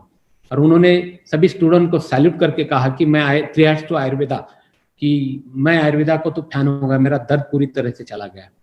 फिर उन्होंने फीस का पूछा, मैं हमेशा एक करते रहता हूँ, आप भी करो, जो भी एंटी आयुर्वेदा होता हो उसको इस तरीके से। मैंने फीस नहीं ली, मैंने कहा ऐसे मामूली ट्रीटमेंट की हम फीस नहीं लेते हैं। लेकिन बाद में वो मामूली ट्रीटमेंट, वो फ्री ट्रीटमेंट एक मेरे स्टाफ के लड़के की जिंदगी बनाकर गई। ये मैंने उस व्याख्यान में बताया था, आज मैं यहाँ पे रिपीट नहीं करता। लेकिन सिर्फ एक रक्त मोक्षण से उनका माइग्रेन पूरी तरह से चला गया। अब करीबन 6-7 साल हो गए, दोबारा उनको कभी भी शिकायत नहीं हुई। नॉट अ सिंगल टैबलेट मैंने उनको दी, सिर्फ रक्त मोक्षण, जुगुलर रक्त मोक्षण से ही वो ठीक हो गए। यदि तुम जुगुलर रक्त मोक्षण नहीं करते हो तो क्यूबाइटल रक्त मोक्षण करते हैं तो भी पेशेंट को काफी फायदा होता है। ये भी केस मैंने उस दिन बताई थी। एक हमारे कोपरगांव के एक सर्जन डॉक्टर है, उनकी एक भतीजी थी और 21 साल की लड़की इंजीनियरिंग कॉलेज में पढ़ाई कर रही थी। तो पहले दिन ही उसकी माँ और वो आई थी, पित्त प्रकृति की थी, रात को जागना होता था, फास्ट फूड, स्पाइसी खाना, ये सब पित्त प्रकोपक लक्षण सब थे, हेतु सब थे। तो मैंने कहा कि ये तो पित्त के कारण होता है। तो उन्होंने कहा कि उसको इतना सीवियर हेडेक होता है कि कई बार वो चक्कर आके बेहोश हो जाती है। तो ये मैंने काफी नया सुना था। तो मैंने कहा जब दर्द होगा तब हम रक्त मोक्षण करते हैं। तो इस प्रकार से उसको दवा दे दी और मैंने कहा जब तकलीफ होगी तब आना है। अनफॉर्चुनेटली दूसरे ही दिन सुबह 10:30 बजे मैं घर पे खाना ही खा रहा था, तो उसकी माँ का फोन आया कि सर उसको काफी सरदर्द हो रहा है, वो कॉलेज में है और वो वहां पर चक्कर आके गिरी है, तो मैं मेरे भाई के पास लेकर जाऊँ या आपके पास लेकर आऊँ? मैंने कहा मेरे पास लेकर आओ। इमीडिएट खाना खा के मैं हॉस्पिटल चला गया, उसको उठा के सब 2-3 लोग लेकर आ गए। तो ये उसने पूरा सर को ऐसे दोनों हाथ से पकड़ के रखा था, क्योंकि दर्द ही उसको उतना था और वो सेमी कॉन्शियस स्टेज में थी। सुला के बीपी चेक करके हेड लो पोजीशन दे के जुगुलर रक्त मोक्षण मैंने प्रीक ले ली और जैसा खून बाहर आना शुरू हुआ, जैसा जैसा खून बाहर आते गया वैसे वैसे उसने जो पकड़ के रखी तो धीरे धीरे सेल होने लगी। और एक 10-12 मिनट के बाद, रक्त मोक्षण के बाद में वो एकदम उसने आंख खोल दिए और जोर से सांस बाहर छोड़े और मुझे अब अच्छा लगता है ऐसे कहा और उठने की कोशिश करने लगे। मैं वहां से फिर कंसल्टिंग में आके बैठ गया और उसके जो मामा जी थे, सर्जन थे, वो आ गया और कंसल्टिंग में आके मुझे पूछने लगी कि मेरी भांजी कहाँ है? मैंने कहा अंदर है। वो अंदर चले गए, मैं पेशेंट करते रहा। फिर से वो 5 मिनट में फिर से आए और मुझे कहा कि रामदास तूने क्या किया, कौन सा इंजेक्शन दिया? मैंने कहा मैंने इंजेक्शन नहीं दिया। तो बोले यार मैं भी इंजेक्शन देता हूँ तो भी 1.5-2 घंटे उसको लगते हैं, तूने 10 मिनट में कैसे ठीक किया उसको? तो मैंने कहा सर मैंने तो इंजेक्शन नहीं दिया, हम रक्त मोक्षण करते हैं। तो उनको मैंने कहा कि जुगुलर रक्त मोक्षण किस तरीके से करना है, किस तरीके से करते हैं। तो वो भी एकदम स्माइल दिया उन्होंने और इतना ही कहा कि 3 years to आयुर्वेद। और उसके बाद में एक 3-4 महीने उसको ट्रीटमेंट चली बस। उसके बाद में तब से जो ठीक हुई आज तक वो ठीक ही है, यानी उसकी वो इमरजेंसी सिर्फ एक रक्त मोक्षण से आयुर्वेद ने ट्रीट की थी। अब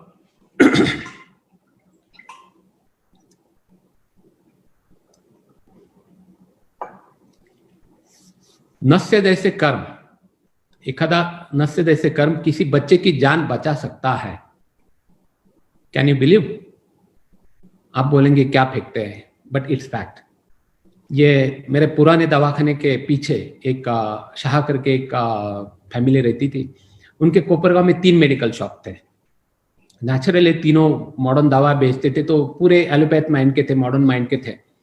तो उनका जो लड़का था वो थोड़ा सा ज्यादा एडवांस था, यानी थोड़ा सा ज्यादा शाना था। वो जब भी मेरे क्लिनिक के सामने से जाता था और जब भी हमारी नजर मिलती थी तो वो एक कुछ सी स्माइल जो बोलते हैं, हेड भरा स्माइल जो होता है, वो ऐसे बोर्ड की तरफ देखते देखते उतना कुछ सी स्माइल देके चला जाता था। मुझे पता चलता था साला ये जलता है या हेट करता है, तो मैंने कभी ध्यान नहीं दिया। लेकिन एक मई के महीने में गर्मी के दिन थे, तो शाम को 6:30 के दरमियान उसकी बीवी उनके 2 साल के बेटे को वो गोदी में उठा के, 2 या 3 साल का होगा, गोदी में उठा के वो दौड़ते हुए मेरे कंसल्टिंग में आ गया और डायरेक्ट उसको एग्जामिन टेबल पे सुला के वो रोते रोते कहने लगी, सर प्लीज मेरे बच्चे को बचाओ, उसकी सांस अटक गई है। इमीडिएट मैंने उठ के देखा तो बच्चा एकदम शांत था, आंख खुली थी और सांस चलती या नहीं चलती ये भी समझ में नहीं आ रहा था, और हाथ और पैर दोनों साइनोसिस टाइप ब्लूइश हुए थे। तो मैं भी डर गया। मैंने कहा मैं क्या करूंगा इस केस में। तो मैंने इमीडिएट कंपाउंडर का सामने जो एमबीबीएस डॉक्टर है, डॉक्टर दगड़े मेरे सामने ही रहते थे, क्लिनिक था उनका, तो मैंने कहा यदि वो है तो उनको बुला ले। तो उस महिला ने रोते रोते कहा कि मैं उनके पास ही पहले गई थी, वो नहीं थी इसलिए मैं आपके पास आया। यानी रोते रोते भी उसने मेरी हैसियत बता दी कि मैं पहले उनके पास गई थी, वो नहीं थी इसलिए मैं आपके पास आई। तो क्या करना है, इमीडिएट वेखंड जिसे हम वचा कहते हैं, वो मेरे सामने आ गया। तो मैंने डायरेक्ट जाके डिब्बे में से चिमूट भर के एक चिमटी भर के वेखंड चूर्ण लाया, डायरेक्ट उसके नाक में यहाँ पे रख दिया और ये नाक बंद करके फिर से इस नाक में रख के नाक थोड़ा सा दबा के छोड़ दिया।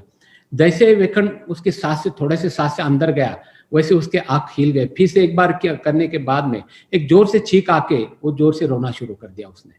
यानी जैसे रोना उसका शुरू हुआ वैसे वो उठकर बैठ गया, यानी वो नॉर्मल हो गया। मीनवाइल इमीडिएट सामने जो डॉक्टर दगड़े थे वो उनको पता चला सब इमरजेंसी आई मेरे तरफ, तो वो दौड़ते आ गए।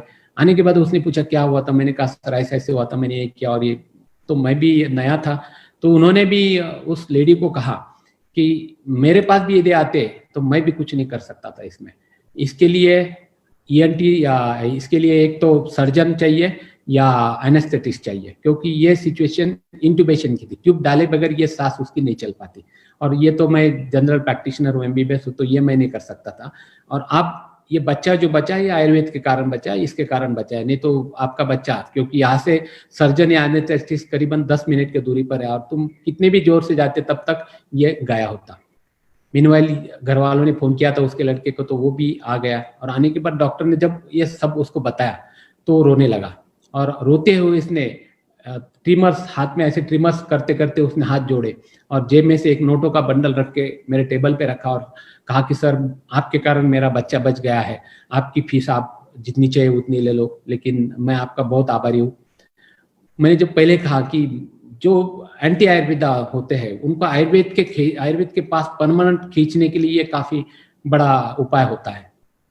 मेरे इन्वेस्टमेंट कितनी थी उसमें, सिर्फ एक चिमटी भर वेखंड चूर्ण।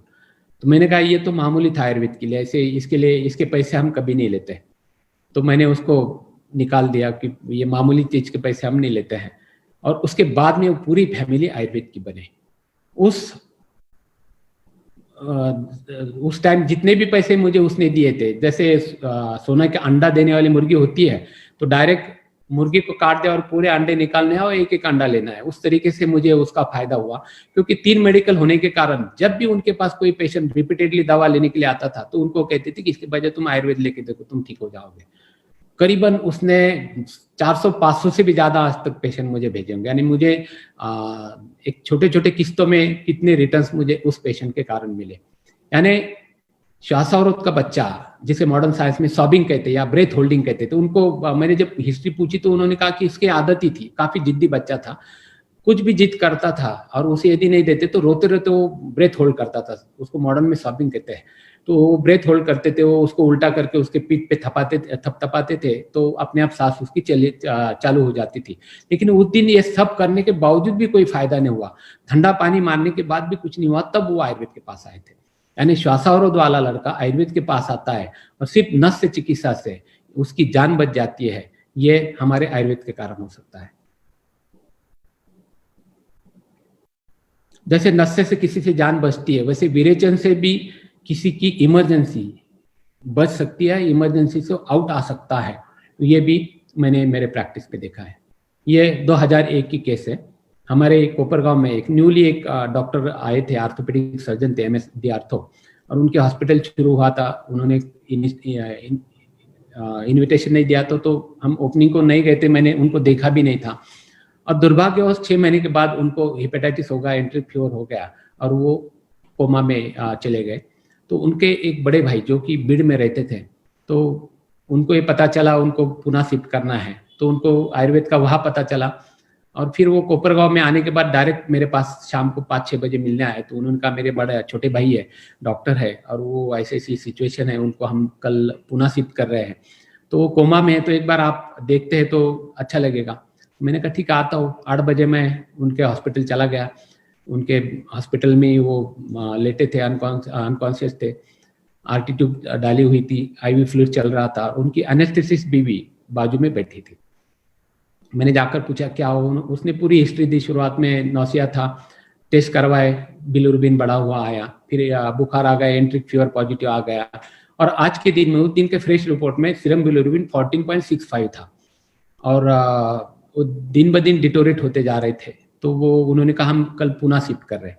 तो मैंने कहा कल जा ही रहे तो एक काम करो, मैं जैसे बोलता हूँ वो ट्रीटमेंट करते, उसके बाद में क्या होता है देखते हैं। तो मैंने 2 इच्छा विधि मंगवा लिए वैद्यनाथ के लिए, क्योंकि वो काफ़ी स्ट्रांग होते हैं। 2 इच्छा विधि क्रश करके डिस्टिल वाटर में मिला के एक 20 cc डिस्पोजेबल सीरीज में भरकर RT से वो इच्छा विधि पुश कर दिए मैंने। और उनके मिसेस को मैंने कह दिया कि इससे जुलाब हो जाएंगे, कितने होते आप देखो, और वैसे भी IV फ्लूइड चल रहे तो इलेक्ट्रोलाइट बैलेंसिंग होते रहेगा। उनकी बीवी ने जाते जाते मुझे पूछा कि ये जब बॉम्बे में सर्विस को थे साइन हॉस्पिटल में, तब इन्होंने पूरा हेपेटाइटिस का वैक्सीनेशन किया हुआ है, फिर भी इनको ये ऑस्ट्रेलिया एंटीजन हेपेटाइटिस पॉजिटिव कैसे क्या आया। तो मैंने कहा आप तो मॉडर्न के डॉक्टर, हम तो सीधे साधे आयुर्वेद वैद्य, हमें क्या पता है ये क्यों हुआ है। और दूसरे दिन सुबह 8:30 बजे ही उस महिला का फोन आता है, और वो कहती है कि रात को 2:30-3 बजे से उनको जुलाब शुरू हो गए, लेकिन कितने हो रहे हैं और कितने क्वांटिटी में हो रहे हैं यह मैं नहीं बता सकती, क्योंकि उनको डायपर लगाया हुआ है, तो उससे कुछ होगा तो नहीं ना। मैंने कहा जो भी होगा वो अच्छा होगा, बाकी कोई बुरा नहीं होगा। फिर मैंने कहा कि कुछ दवा शुरू करते हैं, और फिर उनको कुमारी आसव, फलत्रिकादि कषाय, पुनर्नवा माका का काढ़ा और कुटकी घनवटी ये मैंने उनको दे दी, और क्या क्या होता है ये बोलने के लिए कहा। 2:30 बजे फिर से 2:45 बजे उसका फिर से फोन आता है कि डॉक्टर साहब बिस्तर पे काफी हलचल कर रहे हैं, तो ये कुछ टेंशन का तो काम नहीं। मैंने कहा हलचल कर रही है यानी वो आउट आ रहे तो फायदा हो जाएगा, कोई प्रॉब्लम नहीं आएगा। और आपको आश्चर्य हुआ कि बराबर 5:30 बजे उस डॉक्टर महिला का मुझे फोन आया, और उसने हंसते हंसते कहा कि डॉक्टर साहब होश में आ गए। यानी एक ही आयुर्वेद की विरेचन चिकित्सा से उस डॉक्टर की लॉन्ग टर्म चलने वाली इमरजेंसी ये खत्म हुई थी।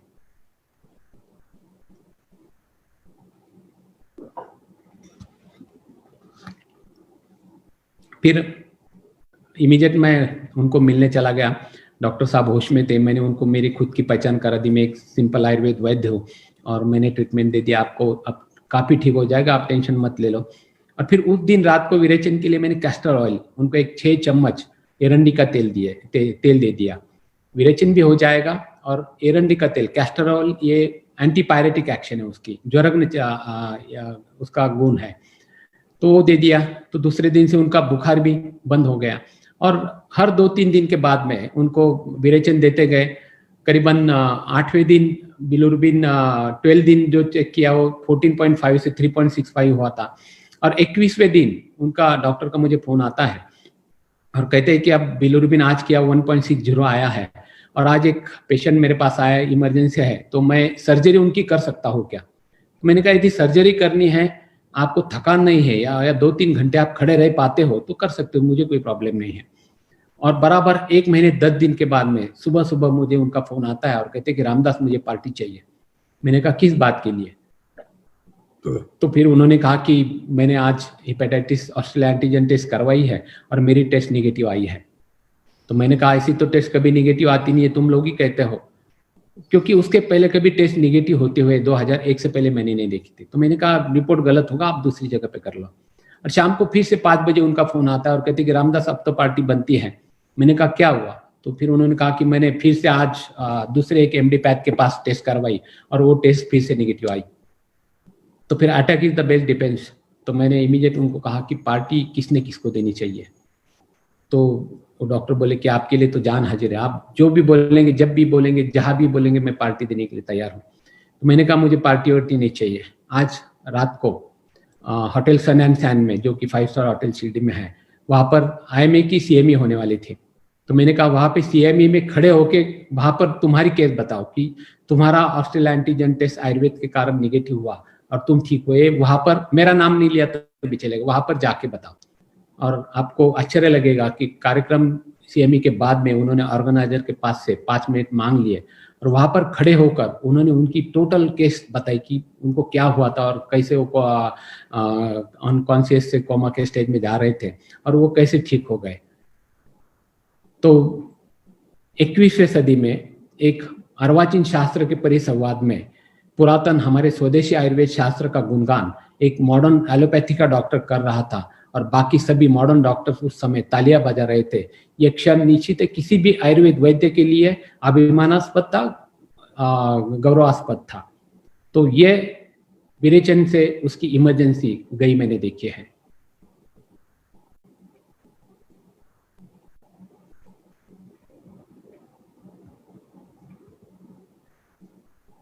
अब शिरोधारा भी एक कर्म ऐसा है कि शिरोधारा से इमरजेंसी जा सकती है, ऐसे मैं कहूंगा तो आप बोलेंगे शिरोधारा से कैसे क्या अत्यधिक चिकित्सा जाए, अत्यधिक चिकित्सा हो सकती है। लेकिन मैंने मेरे प्रैक्टिस में काफी anxiety depression, anxiety neurosis, anxiety साइकोसिस, schizophrenia, bipolar schizophrenia, mania, panic mania, OCD, hysteria, insomnia, ऐसे कई पेशेंट देखे कि वो शिरोधारा के बाद में या दवा के बाद में ठीक होते मैंने देखा है। एक ही शिरोधारा से पत्थर मारने वाला पेशेंट मैंने एक ही शिरोधारा से ठीक होते हुए देखा है, लेकिन वो शिरोधारा लेके चला गया और 3-4 महीने के बाद में वो वापस आया था, तब पूरी तरह से ठीक था। इतना पुअर था कि उसके पास दवा लेने के लिए भी पैसे नहीं थे। मुझे उसने शिरोधारा के उस समय जो 50-60 रुपए थे वो मुझे दिए थे। मैंने एक सैंपल का पंचेंद्रिय वर्धन तेल उसको दिया था, वो घर पे डालते रहो और जब पैसे होंगे तब आ जाओ या शिरडी के OPD में आ जाओ, वहां पे फ्री ट्रीटमेंट करेंगे। काफी दूर से आया था, लेकिन 3 महीने के जब वो आया, 3 महीने के बाद जब आया तो टोटली नॉर्मल था, यानी एक ही शिरोधारा और नस से वो ठीक हुआ था। लेकिन इमरजेंसी में, एक्यूट इमरजेंसी में एक शिरोधारा इमीडिएट काम कर सकती है, ये भी मैंने मेरे प्रैक्टिस में देखा है। एक येवला की एक लेडी थी जो कि माइग्रेन के लिए मेरे पास आती थी और एक दिन दोपहर में उसके सास के साथ में कुछ तो भी मनमुटाव हो गया, कुछ तो भी उनका डिस्प्यूट हो गया और उसके बाद में वो एकदम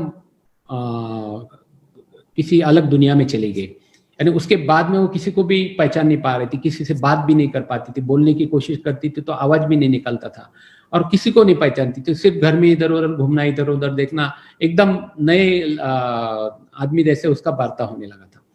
तो उसके हस्बैंड 7 बजे जब ड्यूटी से 5 बजे आ गए तो 7 बजे इमीडिएट मेरे पास लेकर आ गए कोपरगांव हॉस्पिटल में। और आने के बाद उसने मुझे भी पहचाना नहीं, डायरेक्ट कोई इधर उधर उठकर चलती थी, उसको पकड़कर बिठाना पड़ता था, कुछ पूछा तो वो बोलती नहीं थी। तो मैंने सब पूछा, उसने बोल दिया इन शॉर्ट में सर ऐसा ऐसे हो। मैंने कहा ठीक है शिरोधारा के लिए भेज दो और शिरोधारा के लिए उसको भेज दिया और 7:45 बजे तक मेरे आखिरी पेशेंट खत्म हो गए। मैं निकालने की तैयारी में था तो तेल पोंछने के बाद शिरोधारा के बाद में केबिन में आ गए और आकर मेरे सामने वो जोर जोर से रोने लगी।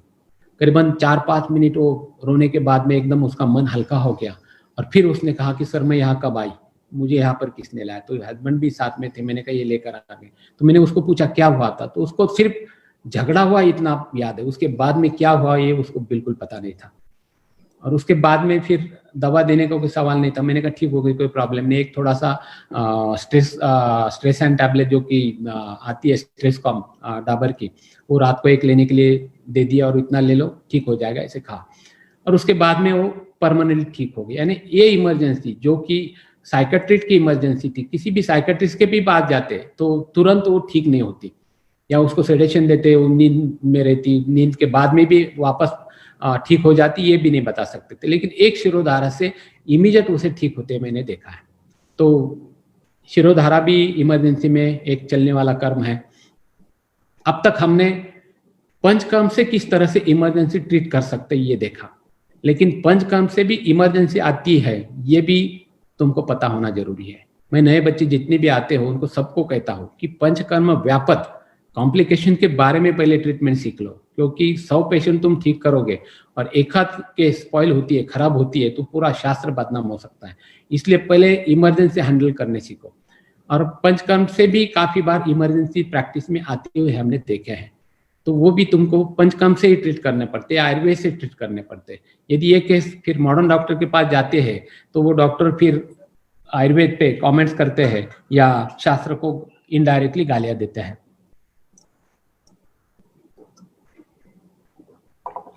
अब वमन कर्म तो आपको ये सब पता है कि वमन अयोग होना, अतियोग होना, या वमन ही नहीं होना, या हेमेटेमेसिस होना यानी रक्त मिश्रित उल्टियां होना, छर्दी होना, या कई में तो हाइपोवॉल्यूमिक शॉक में जाना, ज्यादा वमन होने से हाइपोवॉल्यूमिक शॉक में जाना।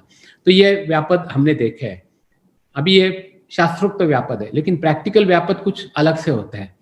अब मेरा एक क्लासमेट है जो कि एलेम्बिक में मेडिकल रिप्रेजेंटेटिव है, तो उसको सीवियर कॉन्स्टिपेशन की प्रॉब्लम थी, शिकायत थी। करीबन 5-5, 6-6 दिन वो कभी भी टॉयलेट को नहीं जाता था। तो उसके 2-3 बार मैंने हर साल 2-3 बार योग बस्तिक्रम करने से पूरा साल उसका ठीक से निकल जाता था। तो एक दिन वसंत ऋतु में वो कॉल करने आ गया, तो आते उसने देखे वमन चल रहे, तो उसने कहा रामदास मुझे भी वमन करना है, अच्छा लगेगा? मैंने कहा कर लो, कोई प्रॉब्लम नहीं। अभी दोस्त था, क्लासमेट था, तो मैंने कहा वमन कर लो, कोई प्रॉब्लम नहीं। तो 8 दिन उसके पूर्व कर्म चलते रहे, स्नान स्वेदन वो चलते रहे। और मैंने स्टाफ को बोल दिया था, कंपाउंडर को बोला था कि इसका जिस दिन वमन भी रहेगा इसका निरोबस्ती पहले करवाना है वमन के पहले, क्योंकि अधोगामित के लिए मार्गावरोध नहीं होना चाहिए दोषों के लिए।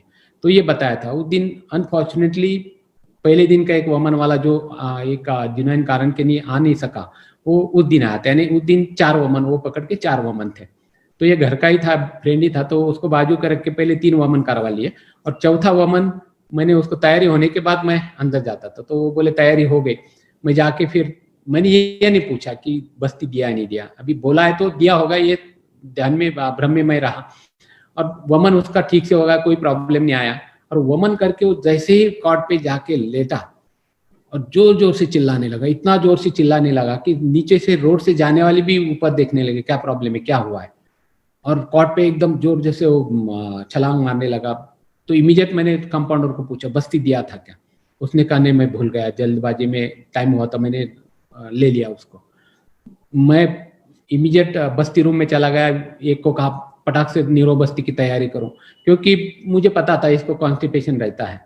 उसी पे कॉट पे सबके सामने उसको नीरो बस्ती दे दिया, और नीरो बस्ती दे के उसको लैट्रिन में पकड़ के लेके गए, और मैं बाहरी दरवाजे के बाहर खड़ा रहा। 1-2 मिनट के बाद में जैसे वेग सुनने में आ गए, मैंने उसको पूछा संजू कैसे है? उसने कहा नहीं रामदास तू चलने दे, मैं ठीक हूँ अभी। और 5-6 मिनट के बाद में एकदम फ्रेश होके आके कॉट पे जो लेट गया, तो मेरी ओपीडी खत्म होने तक सोया ही था। उसको उठाने के बाद में पूछा तो उसने कहा एकदम प्रॉब्लम, कुछ भी प्रॉब्लम नहीं, सब ठीक हो गया। यानी वमन का व्यापद निरोबस्ती, वमन कर्म का व्यापद निरो का बस्ती के कर्म से ठीक हुआ था। बीच में ऐसे एक जो मैंने रस आंवला रस की जो शुरुआत में केस बताई, एक वैद्य के पास ऐसे हुआ था कि सीवियर डिहाइड्रेशन के बाद में उसकी टंग नीचे अंदर खींचने लगी थी, उसको यही आंवला रस थोड़ा सा देने के लिए कहा, उसके बाद में उसको ठीक लगा था। तो वमन में ऐसे कॉम्प्लिकेशन आते हैं। कई बार रक्तमोक्षण के भी व्यापद हमने रक्तमोक्षण के इसमें देखे, उनमें जो भी होता है शुगर लेवल कम होती है, हाइपोग्लाइसेमिया हो जाता है, और हाइपोग्लाइसेमिया पेशेंट चक्कर आके सिंकोप में आ जाके गिर जाता है। तो उसमें लाइन ऑफ ट्रीटमेंट फर्स्ट ये होती है कि उसको हेड लो पोजीशन देना, पैर पहले उठा लेना, हेड लो पोजीशन देना, और उसके बाद में फिर स्वर्ण सुचेकर मात्रा का चाटन दे दो, या ग्लूकोज शक्कर का पानी पिलाओ, या ग्लूकोज 25% एम्पल फोड़ के डायरेक्ट पिला दो, तो ठीक हो जाता है। तो ये रक्त मोक्षण के व्यापद होते हैं। पिछले बार मैंने कहा था कि ड्यू टू पेन्स कन्वर्जन भी पेशेंट को आए थे, तो वेखन चूर्ण से वो कन्वर्जन बंद हुए थे। तो रक्त मोक्षण के कॉम्प्लिकेशन कर्म में ये व्यापद आते हैं। विरेचन के भी व्यापद मैंने मेरे प्रैक्टिस में देखे हैं। एक लेडी थी, काफी पतली सी थी, 38 kg वेट था उसका, और उसको जॉन्डिस हुआ था, सीरम बिलिरुबिन 16.50। तो उसको विरेचन कामला में दी बेस्ट होता है, पर विरेचन से 1.5 से 2 मिलीग्राम से सीरम बिलिरुबिन लेवल कम होती है। तो वो पतली भी थी, तो मैंने कहा विरेचन पहले देते हैं, तो मैंने इच्छा विधि दे दी। उस समय मैं इच्छा विधि देता था, आजकल इच्छा विधि मैं नहीं देता। हरित की टिकड़ी या अभयादी मोदक या कैस्टर ऑयल डाबर का जो है, मैं आज डाबर की तारीफ नहीं करूंगा, लेकिन डाबर का कैस्टर ऑयल स्मेल नहीं है, लेने में एकदम कन्वीनियंट है और रिजल्ट वाइज काफी अच्छा है। करीबन जब से उन्होंने लॉन्च किया तब से मैं डाबर कैस्टर ऑयल ही इस्तेमाल करता हूँ विरेचन के लिए, और आमवात में भी डाबर कैस्टर ऑयल ही देता हूँ। दी बेस्ट रिजल्ट है, आप भी एक बार ट्राई करके देखिए। तो मैंने इच्छा भी दी और साथ में 2 लोगों को सूचित कर दीजिए, 4 बजे अर्ली मॉर्निंग देना है, और कुछ प्रॉब्लम है तो बोलने के लिए कहा। सुबह 6:30 बजे वो लोग डायरेक्ट रिक्शा में डालकर मेरे घर उसको लेकर आ गए। मैं नींद में ही था, उठकर जाके देखा तो पसीने से लथपथ थी और मेरे दिमाग में बत्ती जल गई, क्या इसको प्रॉब्लम है। मैंने कहा क्लिनिक लेकर चलो, मैं आता हूँ, और इमीडिएट मैं उनके पीछे से चला गया। पहले मैंने बीपी नापा, बीपी 90/60 से नीचे था, और कामला में सीवियर कॉन्स्टिपेशन होता है, क्रूर कोष्ठ होता है, बद्ध कोष्ठता होती है। तो इच्छा विधि तो मैंने दे दी है, लेकिन उसको बाहर दोषों को निकालने के लिए कॉन्स्टिपेशन के कारण जगह नहीं है, मार्गावरोध हुआ है, और इसलिए दोष नीचे से भी नहीं निकल रहे, ऊपर से उल्टी भी नहीं हो रही, इसलिए उसको काफी घबराहट थी, काफी पसीना छूट रहा था और काफी रेस्टलेस होते। यानी उसको उल्टी हो जाती तो भी उसको ठीक लगता, या जुलाब हो जाता है तो भी उसको ठीक लगता। अभी उल्टी तो नहीं हो रही थी और जुलाब भी कॉन्स्टिपेशन था, तो उसको निरोबस्ती देना ज्यादा जरूरी था, लेकिन बीपी 90-60 से कम दिखा रहा था। यदि मैं निरोबस्ती दे देता तो फिर से और बीपी कम होने के चांसेस रहते, और फिर आयु फ्लूइड से उसको मुझे मैनेज करना पड़ता। तो मैंने रिश्तेदारों को बोल दिया कि ये प्रॉब्लम है, और यदि बस्ती देता है तो बीपी डाउन होता है, लेकिन मेरे पास कोई चारा नहीं है। तो मैंने खुद 400 ml ग्लिसरीन सिरिंज से मैंने फटाफट बस्ती दे दिया, और मैं खुद, मेरे पास उस समय टॉयलेट में कमोड नहीं था, मैं खुद लेकर जाकर उनको पकड़ के वहां खड़ा रहा संडास में, और जब 1-2 वेग आ गए तो फिर मैंने उनको ठीक है ना, सब निकल गया कह के फिर इमीडिएट टॉयलेट के बाहर ही जो कॉट था उस पर उसको लिटा दिया। इमीडिएट बीपी चेक किया, बीपी 90-60 ही था, ज्यादा कुछ कम नहीं हुआ था। इमीडिएट सोना सूचकर मात्रा का चाटन उसको दे दिया, थोड़ा ग्लूकोज शक्कर दे दी, ठंडा पानी पिला दिया, और उसके बाद में करीबन 5-6 वेग उसको रिपीटेडली आते गए, और 5-6 वेग रिपीटेडली आते गए, लेकिन बीपी में स्वर्ण सूचकर मात्रा के उसका कारण उसका मेंटेन रहा, और उसकी वो व्यापद जो कॉम्प्लिकेशन था वो एक निरोबस्ती से चला गया। यानी विरेचन का व्यापद कॉम्प्लिकेशन निरोबस्ती से इस केस में ठीक हुआ था। बीच में पुणे में भी एक केस हुई थी कि विरेचन के बाद में डिहाइड्रेशन से पेशेंट कोलैप्स हुआ था। तो ये हाइड्रेशन भी उस समय मेंटेन होना जरूरी होता है, इसलिए ये कॉम्प्लिकेशन को भी ध्यान में रखते हुए, इलेक्ट्रोलाइट का विचार मन में रखते हुए तुमको ट्रीटमेंट करनी चाहिए। कई बार हम सोचते हैं कि अपना जो ये होता है नाड़ी स्वेद होता है, नाड़ी स्वेद का कभी व्यापद नहीं होता, लेकिन मैंने नाड़ी स्वेद का, स्थानिक स्नेहन स्वेदन का भी व्यापद देखा है। शिरडी के ओपीडी में ऐसे गुरुवार को मैं अंदर, एक बार 10 बजे ओपीडी शुरू होती है तो ब्रेक नहीं होता है, 1:30-2 बजे या 3 बजे जस्ट यूरिनल के लिए मैं उठता हूँ। तो उस समय 12-12:30 बजे, पता नहीं, बाबा ने मुझे आज तक जितने भी संकट आने वाले हैं उस हर एक पहले मुझे संकेत दिए हैं, और उस समय अचानक मेरे मन में विचार आया कि अंदर जाके देखना चाहिए, और मैं उठ के अंदर स्नेहन स्वेदन रूम में चला गया। एक मुस्लिम लेडी का मन्या स्वेदन चल रहा था, उसके सामने खड़े होते हुए मैंने पूछा कि ठीक है ना, कोई प्रॉब्लम नहीं है ना। वो गर्दन हिला के बोलिया, और एकदम जैसे लोटांगन डालते पाव पड़ने के लिए गया, वैसे वो मेरे पाव के ऊपर गिर गए। मैंने देखा तो बेहोश हुई थी, इमीडिएट उसको वहीं पे सीधा कर दिया, हेडलो पोजीशन दे दी, ठंडा पानी लाकर उसके सर के ऊपर मारा और ग्लूकोज पानी पिलाया, स्वर्ण सूचकर सीतोपला का चाटन उसको दे दिया, और एक 7-8 मिनट के बाद में वो पूरी तरह से होश में आ गए। फिर उसको पूछा मैंने, कुछ सुबह से खाया नहीं क्या? तो उसने कहा सर रोजे चल रहे हैं, और मैंने 4-5 बजे जो खाया उसके बाद में कुछ नहीं लिया है।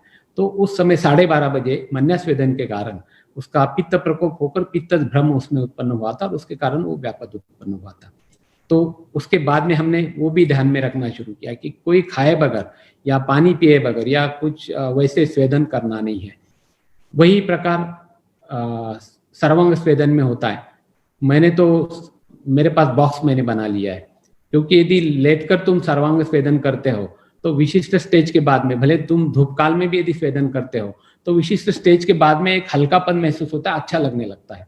लेकिन ज्यादा यदि स्टीम हो जाती है तो पेशेंट पित्तज भ्रम से कोलैप्स हो जाता है, अनकॉन्शियस हो जाता है। तो इसलिए मैंने सीटिंग का रखा है, क्योंकि पेशेंट को एटलीस्ट थोड़ा सा फेंटिंग पता चलता है, वहां पर तुम रुक सकते हो। मैंने नया हॉस्पिटल जब बनवाया तो मैंने टोटल ग्लास का स्टीम बाथ बनवाया था, लेकिन एक लड़की का स्टीम के दरमियान वो चालू होने के तीसरे चौथे मिनट पे चक्कर आके गिर गई, तो वो फॉर्चुनेटली आगे वुडन का बॉर्डर था इसलिए वो अटक गई, तो पूरी ग्लास तोड़ के वो नीचे गिरी थी। तो ऐसे स्थिति में त्रासन चिकित्सा चरक ने जो कही है कि ठंडा पानी सर के ऊपर मारना है, हेडलो देख के यही स्वर्ण सूचकर सीतोपला महालक्ष्मी विलास या लक्ष्मी विलास का चाटन देना है। ये करने के बाद में वो पेशेंट पूरी तरह से ठीक होता है। कई बार शिरोधारा की भी व्यापक प्रैक्टिस में देखा है। मैं मेरे प्रैक्टिस में वीकली एक ही शिरोधारा करवाता हूँ। कई बार अभी कल ही एक पेशेंट का जैन साध्वी जी किसी वैद्य ने उनके ट्राइजेमिनल न्यूरालजी के लिए 10 बार शिरोधारा करवाई। मैंने पूछा शिरोधारा के बाद में क्या लगा, उसने एक ही कहा कि शिरोधारा के बाद में मेरा पूरा सर इतना भारी हुआ है, कोई फायदा नहीं हुआ है। तो ये कॉम्प्लिकेशन उसका होता है कि तुम कंटिन्यू रिपीटेडली शिरोधारा करते हो, कंटिन्यूसली करते हो तो सर भारी होता है। इसलिए वीकली या ज्यादा से ज्यादा हफ्ते में 2 बार शिरोधारा ये ज्यादा बेनिफिशियल होता है। हमेशा पैसे के लिए शिरोधारा ज्यादा नहीं करने। काफी लोग पैकेज सिस्टम में 5-5, 6-6 शिरोधारा करते हैं और उसके बाद में तुम पेशेंट को पूछो फायदा क्या होगा, वो यही कहता है फायदा तो नहीं बताता, लेकिन सर भारी होगा ये मात्र वो बताता है। तो ये भी व्यापक शिरोधारा में होता है। कई बार बाकी भी कॉम्प्लिकेशन पंचकर्म के मैंने देखे हैं, जैसे वमन की शुरुआत में मैंने बोले नस्य के भी व्यापक मैंने देखे है कि ज्यादा मात्रा में डाल दिया वचा तेल और ज्यादा मात्रा में डालने के कारण सीवियर बर्निंग शुरू हो गया और उस बर्निंग के कारण पेशेंट फिर चिल्लाने लगा। तो देसी घी या नारियल का तेल यदि हम डालते हैं तो उससे वो अंगार जलन बंद होती है, तो उसके बाद में वो व्यापक कम हो गया।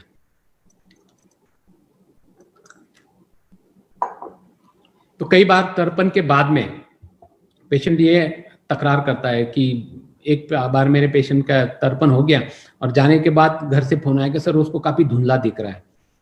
मैंने कहा तर्पण से तो अच्छा दिखता है, धुंधला कैसे दिखता है? तो इमीडिएट माइंड में आया मेरे कि आपने आंख बाद में साफ किए थे क्या? उसने कहा नहीं। मैंने कहा कुनकुनी पानी से आंख साफ कर लो, क्योंकि घी का लेयर ऊपर से जमा हो जाता है और उसके कारण उसे धुंधला दिख रहा था। तो कुनकुनी पानी से आंख साफ करने के बाद में चला गया। तो ये माइनर भी कॉम्प्लिकेशन रहते हैं कि जो तुम यदि ध्यान देते हो तो उसके ऊपर भी तुम काफी कुछ अच्छी तरह से ट्रीटमेंट कर सकते हो। अंत में मैं यही कहना चाहूंगा कि आयुर्वेद एक काफी कूल ऑप्शन है। कूल माइंड से तुम यदि प्रैक्टिस करते हो और तुम्हारे पास काफी बड़े पथ्यापत्य, एक सबसे बड़ा आश्रय आयुर्वेद ने हमें दिया है, या पंचकर्म हमें काफी बड़ा आश्रय आयुर्वेद के कारण हमें मिला है, तो ये सब आश्रय यदि तुम्हारे पास है तो काफी कूलली सक्सेसफुल और लीडिंग प्रैक्टिस तुम कर सकते हो कि जिससे तुमको नेम फेम यश धन कीर्ति सब कुछ मिल सकता है। आगे चल के अभी इस पैंडेमिक में तुम एक जनरल ग्राउंड रूट्स पे, ग्रास रूट पे तुम जाके लोगों से बात करो। लोगों को पता चला है कि ऐसी स्थिति में आयुर्वेद ही काम कर सकता है। अब इस संडे को एक लेमैन के लिए एक आयुर्वेद जीवन शैली के ऊपर मैं लोकल जनरल मैन के लिए, सामान्य लोगों के लिए लेक्चर देने वाला हूं। तो उस समय भी लोगों ने मांग की है कि हमको आयुर्वेद जीवन शैली समझाओ, और आगे चल के तो हमारी ट्रीटमेंट रॉयल ट्रीटमेंट बनने वाली है और Ayurveda top of the world बनेगा, क्योंकि आयुर्वेद ये सोना है, नंबर 1 सोना पहले से है, ये आगे चल के प्रूव होने वाला है। तो इस प्रकार से यदि सीवियर काफ मसल वाला पेशेंट आता है, एक्यूट माइग्रेन वाला पेशेंट आता है, सीवियर हाइपरटेंशन वाला पेशेंट आता है, सीवियर बर्निंग वाला पेशेंट आता है, नी जॉइंट में बर्निंग वाला पेशेंट आता है, या लंबर्स के जगह पे बर्निंग पेन्स वाला पेशेंट आता है, या प्लांटर फैसाइटिस वाला पेशेंट आता है, ऐसे पेशेंट में रक्त मोक्षण से तुरंत ठीक होते हैं। मैंने पेशेंट कई प्रैक्टिस में देखे हैं। 2 बार बाईपास सर्जरी होने के बाद में भी तीव्र हृदय फिर 3 हृदय बस्ती के बाद में वो पेशेंट वेदना मुक्त होते हुए मैंने देखा है। तीव्र shoulder pain, severe shoulder pain वाला, फ्रोजन शोल्डर वाला पेशेंट आयुर्वेद के पास आता है। औंस बस्ती अग्निकर्म के बाद एक ही आधे घंटे में पूरी तरह से हाथ ऊपर उठा के दिखाता है। एक्यूट चेस्ट स्पाज्म वाला पेशेंट अग्निकर्म के बाद में 5-10 मिनट में पूरी तरह से ठीक होता है। तर्पण वाला पेशेंट, तर्पण के बाद में रिटेनल हेमोरेज वाला पेशेंट, रिटेनल डिटैचमेंट वाला पेशेंट, रिटेनल ओपेसिटी वाला पेशेंट, रिटेनल पिगमेंटस वाला पेशेंट कुछ दिन के बाद में अच्छी तरह से देख पाता है। या वेदन वाला पेशेंट, वेदन और रक्त मुक्त, वेदन और अग्निकर्म तो हमारे ट्रेलर है। किसी पेन, एक्यूट पेन वाले पेशेंट को तुम जस्ट वेदन कर्म या अग्निकर्म करो और उसको आयुर्वेद का ट्रेलर देखो और शान से उसे कहो कि अभी तो पिक्चर बाकी है मेरे दोस्त। तो ये काफी कुछ आयुर्वेद से होता है। इसलिए फिर से मैं आपसे गुजारिश करूंगा कि आप अवस्था देखकर श्रद्धा से यदि आयुर्वेद करते हो तो डेफिनेटली उसमें आपको यश मिलेगा। उसके लिए ढेर सारी शुभकामनाएं मैं आपको देता हूं और ऑलवेज बाबा को याद करते जाओ, साईं तुम्हारे साथ में है और बाबा को जो याद करता है उसको बाबा कभी भी कम नहीं होने देते। और बाबा के लॉट्स ऑफ ब्लेसिंग के साथ में मैं मेरे वाणी को विराम देता हूं। धन्यवाद। जय हिंद, जय महाराष्ट्र, जय आयुर्वेद।